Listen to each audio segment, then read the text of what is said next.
seorang yang hendak menunaikan ibadah puasa, maka Allah Subhanahu wa ta'ala memberikan pesan kepadanya, juga kepada setiap muslim beriman yang hendak berpuasa, agar tidak main-main dan menganggap ringan kesempatan Ramadan yang Allah berikan pada hidupnya, karena belum tentu nikmat itu akan diterima oleh setiap hamba, atau mungkin bisa berulang di kesempatan yang berikutnya. Tidak setiap orang bisa mendapatkan nikmat Ramadan, dan tidak setiap yang telah mendapatinya akan mengulangi di masa yang akan datang.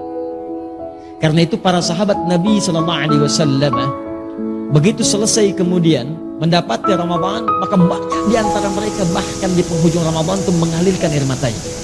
Mereka menangis, berharap, ya Allah, kalau bisa jangan berhenti ya Allah, besok Ramadan lagi, lusa Ramadan lagi, pekan depan Ramadan lagi, kalau perlu setiap hari Ramadan ya Allah. Saking inginnya semua waktu itu Ramadan, dan kita diberikan kesempatannya, dan mereka tahu belum tentu tahun depan bisa berjumpa. Karena itu semua bermujahadah ketika akan tiba Ramadan. Dan begitu tiba Ramadan, maka kalimat la'allakum itu digunakan dengan sepenuh jiwanya, maksimal ibadahnya. Kata Ibnu Abbas radhiyallahu ta'ala anhuma, saya belum pernah melihat Rasulullah semulia ini dalam ibadahnya, selembut ini dalam sedekahnya, sebanyak ini dalam pemberiannya, kecuali saat Ramadan. Sampai angin yang berhembus sepoi-sepoi pun itu kalah amalannya oleh Nabi. Nah, itu lembutnya angin itu kalah oleh lembutnya Nabi saat beraktivitas di bulan Ramadan. Lembut menghadapi orang-orang, sedekahnya bertambah, ibadahnya bertambah, interaksi dengan Qur'annya dan sebagainya. Dan orang-orang yang bukan Nabi, karena melihat Nabinya serius, mereka lebih serius lagi. Di gambarannya ini Nabi aja yang dijamin surga begitu serius, apalagi saya yang bukan Nabi yang belum jelas surganya. Maka kata Allah, seakan-akan dihadapkan kita di hadapan Allah untuk menumbuhkan kesungguhan kita dan menunjukkan bahwa Allah serius dengan itu. Kata Allah, kamu di hadapan kita, bukan orang lain. Ini bukan orang yang disebut, maaf, bukan orang yang di zaman Nabi, bukan orang di masa sahabat, bukan orang di masa tabi'in. Tapi kata Allah, la'allakum, kumnya masih ada di depan kita. Tatakun, kamu, tanpa batas. Kata Allah, kamu mesti serius ya, karena saya pengen kamu bertakwa. Kamu mesti berubah, kamu mesti jadi hamba yang taat. Mesti ada perbedaan ketika kamu lahir dengan kamu pulang. Saya ingin tingkatkan takwa kamu. Kalau anda hafal Quran, demi Allah saya katakan, begitu disebut takwa, itu bisa berlinang air mata anda. Karena ayat takwa selalu terkait dengan nilai kebaikan. Ketika Allah sebutkan takwa, maka Allah ingin tanamkan kebahagiaan. Kamu tingkatkan takwa supaya bahagia. Jadi ketika anda dilatih takwa saat Ramadan, la'allakum tattaqun, supaya kamu takwa. Anda tanya, kenapa ya Allah? Kata Allah, saya pengen kamu bahagia. Ayo takwa.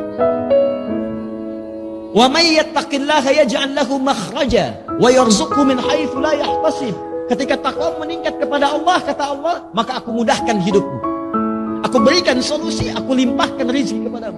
Makanya ketika Allah katakan la'allakum tattaqun, ayo serius supaya hidup kamu mudah. Ayo serius supaya rezeki kamu berlimpah. Ketika anda puncaknya mengatakan takwa, Allah katakan wasari'u ila maghfiratin min rabbikum wa jannatin 'arduha as-samawati wal ardu 'iddat lil muttaqin.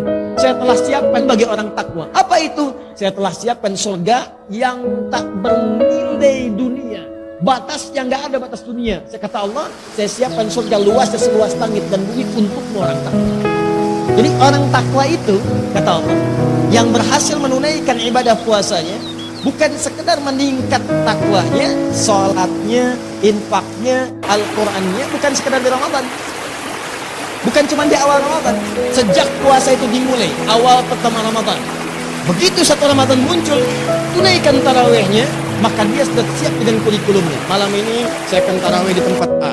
Siapkan, bahkan 30 hari sudah dia siap tuh, kalau sampai ke 30 hari.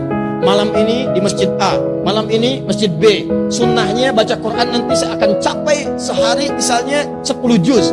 Bagi oleh dia, subuh baca sekian, zuhur baca sekian, asar baca sekian. Begitu tiba malamnya, maka dimulailah proses ibadah. Orang takwa sudah siap. Dan yang paling menarik bukan cuma present, continuous. Hari pertama, saf pertama. Hari kedua, saf pertama juga. Jadi meningkat terus, konsisten di situ.